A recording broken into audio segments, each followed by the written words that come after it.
को बरतरफ किए जाने के खिलाफ शदीद एहतजाजी मुजाहरा किया। इस मौके पर मुजाहिरीन ने हुकूमत के खिलाफ शदीद नारेबाजी की और मजदूरों की बहाली का मुतालबा किया। इस मौके पर ज़राए इब्लाग आमा के नुमाइंदों से गुफ्तगू करते हुए मजदूर रहनुमा का कहना था, बैनर के ऊपर जो डिमांड्स है शमा की मिल के पाकिस्तान टोबैको के और मेहनतकश लेबर फिलिप मोर्स के जो मजदूर निकाले गए उनका मुतालिबा, लेकिन ये क्यों बहाल नहीं हो रहे? इसमें पाकिस्तान टोबैको के साथ डायरेक्टली परवेज़ खटक एक करप्शन में इन्वॉल्व है। उसने वहाँ से 52 करोड़ रुपए लिए हैं। इस वजह से उसने पाकिस्तान टोबैको मैनेजमेंट और लेबर डिपार्टमेंट को बोला है कि मजदूर चाहे रुलने दे, आप उसको बहाल मत करें। और दूसरी बात यह कि नसीब तारखीन के साथ हमारी मुलाकात हो गई थी और उसने हमें बताया था कि मजदूरों को बहाल किया जाएगा, लेकिन उसने भी कुछ नहीं किया और पाकिस्तान टोबैको से वीज़ा लेकर के अमेरिका चली गई है। लिहाजा ये दोनों करप्शन में मुलविस है।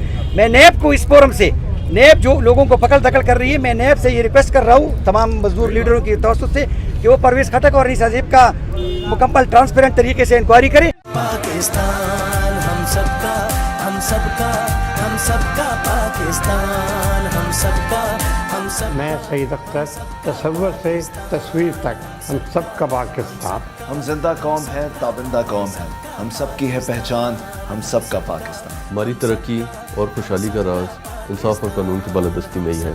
हम सबका पाकिस्तान, हम सबका पाकिस्तान।